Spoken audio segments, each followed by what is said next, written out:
27 अगस्त 2024 बेंगलोर का एक SMB layout एक घर में जहां ऐश्वर्या और नव्यश्री नाम की दो सहेली रात में पार्टी करके तकरीबन 11:30 बजे आकर एक साथ एक बेड पर सो जाती। लेकिन अगली सुबह तकरीबन 6:30 बजे जब ऐश्वर्या को होश आता है और उसकी नींद खुलती है तो उसे महसूस होता है कि उसका बेड गीला है और वो जब उठकर देखती है तो उसके चारों तरफ बेड पर खून लगा हुआ होता है। और उसकी दोस्त नव्यश्री जो बगल में सो रही है, जब वो उसको उठाने की कोशिश करती है तो वो नहीं उठती क्योंकि नव्यश्री मर चुकी होती है।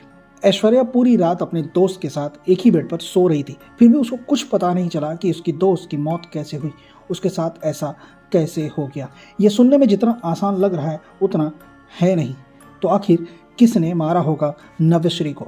ये कहानी शुरू होती है कर्नाटका के शिवमोगा डिस्ट्रिक्ट भद्रावती से, जहाँ पे एक 25 साल की लड़की नव्यश्री अपने माता पिता और छोटी बहन के साथ रहा करती थी और उसे बचपन से ही डांस का बड़ा शौक था और वो काफ़ी हंसमुख भी थी और फनी भी, जिसकी वजह से तुरंत उसके दोस्त बन जाते थे और लोगों में दोस्ती हो जाती थी और लोग उसके इसी स्वभाव की वजह से काफ़ी पसंद भी किया करते थे। और कॉलेज के बाद नव्यश्री ने डिसाइड किया कि वो डांस को ही अपना कैरियर बनाएगी और जिसके लिए वो बेंगलोर शिफ्ट हो जाती है और ऑर्चिड्स इंटरनेशनल स्कूल में छोटे बच्चों को डांस सिखाया करती थी और उससे वो एक अच्छा खासा पैसा कमाना शुरू कर दी थी। अब धीरे धीरे डांसिंग में उसकी पकड़ अच्छी बनती चली गई थी और वो एक अच्छी कोरियोग्राफर की तरह जानी जाने लगी थी और इसी वजह से उसे कन्नड़ा फिल्म इंडस्ट्री से भी ऑफर आने लगे थे और वो एक अच्छा पैसा बना रही थी और करियर भी अच्छी तरीके से चल रहा था। और 2021 में उसकी मुलाकात होती है किरण नाम के एक लड़के से, जो कि एक कैब ड्राइवर था और दोनों की दोस्ती हुई और फिर दोनों में कब प्यार हो गया कुछ पता नहीं चला और फिर दोनों ने शादी करने का फैसला किया और दोनों ने अपनी फैमिली की परमिशन लेके कर्नाटका में एक धर्मस्थला नाम की जगह पर शादी कर ली और फिर दोनों बेंगलोर शिफ्ट हो जाते हैं और एसएमबी लेआउट में 741 फ्लैट को रहने के लिए रेंट पर लेते हैं। शादी के बाद 1 साल तक वो काफ़ी ज़्यादा पार्टी करते थे, घूमते फिरते, इंजॉय करते और खुश रहते थे और एक दूसरे को बहुत प्यार किया करते थे। लेकिन शादी के 1 साल बाद किरण को ना जाने क्या हो जाता है और वो अजीब सा बिहेव करने लगता है। छोटी छोटी बातों पर लड़ना, शक करना और किसी लड़के से बात करने पर लड़ाई करना, ओवर पॉजिटिव होना और तो और वो उसे टॉर्चर भी करने लगा था। और 2023 में किरण ने कैब ड्राइवर का काम छोड़कर अपना खुद का स्टार्टअप करना चाहता था, जिसके लिए वो नव्यश्री के घर से कुछ पैसे भी उधार लेता है। लेकिन उस पैसे से वो ना तो कोई काम शुरू करता है और ना ही घर में यूज़ करता है। उस पैसे का वो क्या किया किसी को नहीं पता। अब किरण के पास ना तो कोई काम था ना जॉब, इसलिए वो घर में अकेले खाली बैठा रहता था और उसके दिमाग में उल्टे सीधे ख्याल सोचता रहता था कि उसकी बीवी किसी के साथ सो रही होगी, एक्स्ट्रा मैरिटल अफेयर, या कहीं उसे चीट तो नहीं कर रही है, ये सब। और उधर नव्यश्री के अच्छे बिहेवियर और फनी बिहेवियर की वजह से उसके दोस्त बन जाते थे और वो खुश रहती थी, जिसको देख के अब किरण को भी काफ़ी जेलस फील होता था और धीरे धीरे इस बात को लेके वो नव्यश्री से लड़ने लगता है। इधर नव्यश्री के कोरियोग्राफर होने की वजह से उसके काम करने का कोई टाइम फिक्स नहीं था, हमेशा लेट ही आया करती थी, कभी कभी तो लेट नाइट होने के बाद भी घर नहीं आती थी। ये सब कहीं ना कहीं किरण के दिमाग में शक को यकीन में बदल रहे थे और इस बात को लेके दोनों के बीच में काफ़ी झगड़ा हुआ करता था और किरण उस पर हाथ भी उठाता था, जिसकी वजह से नव्यश्री किचन में रखे चाकू को अपने साथ रखती थी ताकि वो किरण से अपना सेल्फ डिफेंस कर सके।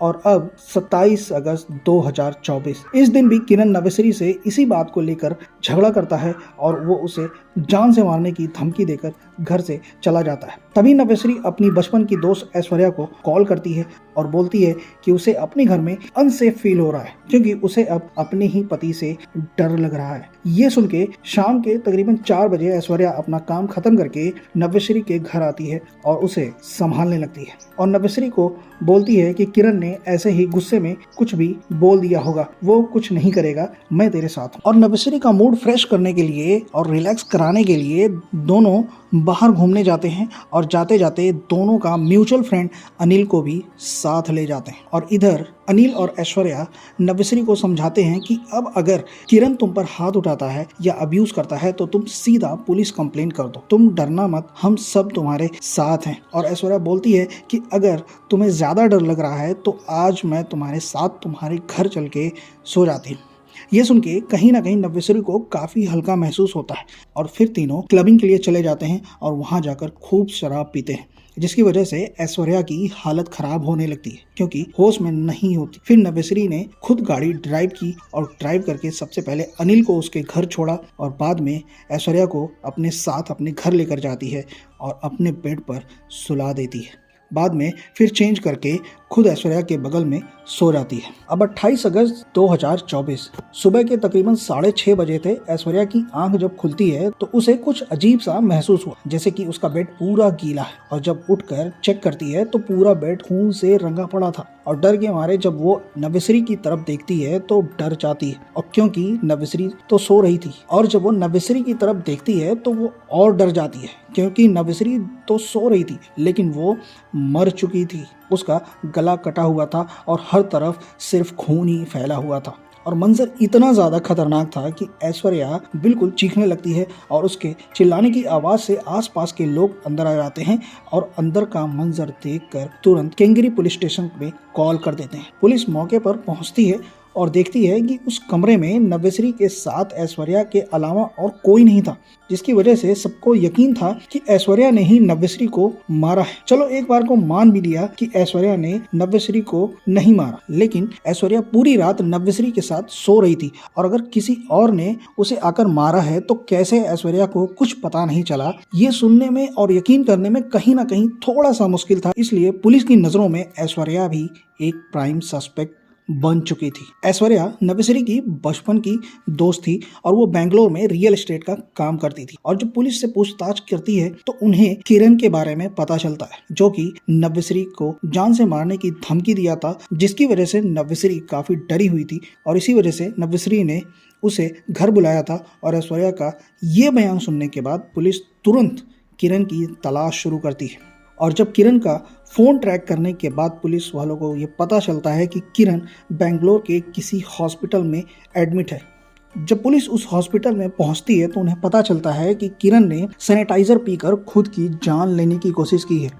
जैसे ही किरण डिस्चार्ज होता है तुरंत पुलिस पूछताछ के लिए उसे उठा लेती है और किरण ने तुरंत ये एक्सेप्ट कर भी लिया कि उसी ने नव्यश्री को मारा है। अब थोड़ा सा वापस आते हैं 27 अगस्त 2024 को। जब क्लबिंग करने के बाद ऐश्वर्या और नव्यश्री घर आते हैं तो उनके आने से पहले किरण घर के अंदर मौजूद था क्योंकि उसके पास एक डुप्लीकेट चाबी हुआ करती थी और वो पूजा घर में जाकर छिपा हुआ था। और इधर नव्यश्री ऐश्वर्या को अपने बेड पर सुलाकर खुद भी उसी के बगल में सो जाती है। लेकिन तभी किरण पूजा घर से बाहर आता है और नव्यश्री को उठाकर उससे झगड़ा करने लगता है और पूछता है, इतनी रात को तुम कहाँ थी और तुमने शराब भी पी रखी है क्या, किसी लड़के के साथ गई थी? ये सब पूछता है किरण नव्यश्री से और नव्यश्री भी उसे झगड़ने लगती है क्योंकि उसने भी शराब पी रखी थी। और किरण ये सब सुनकर और भी ज्यादा गुस्से में आ जाता है और एक आयरन रॉड लेकर आता है और नव्यश्री के सर पर मार देता है। और नव्यश्री अपनी जान बचाने के लिए बेडरूम में भागती है और उस चाकू को लेकर आती है जो वो अपने सेल्फ डिफेंस के लिए रखी थी। लेकिन चोट लगने की वजह से और नशे में होने की वजह से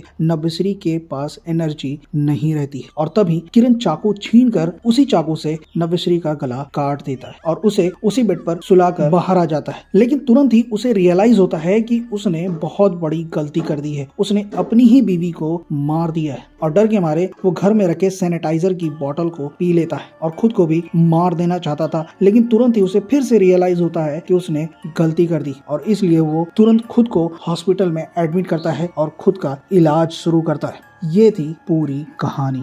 इस कहानी के बारे में आपका क्या ओपिनियन है कमेंट में जाकर जरूर बताना और प्लीज इस चैनल को सब्सक्राइब करना मत भूलना। मिलते हैं अगली स्टोरी में।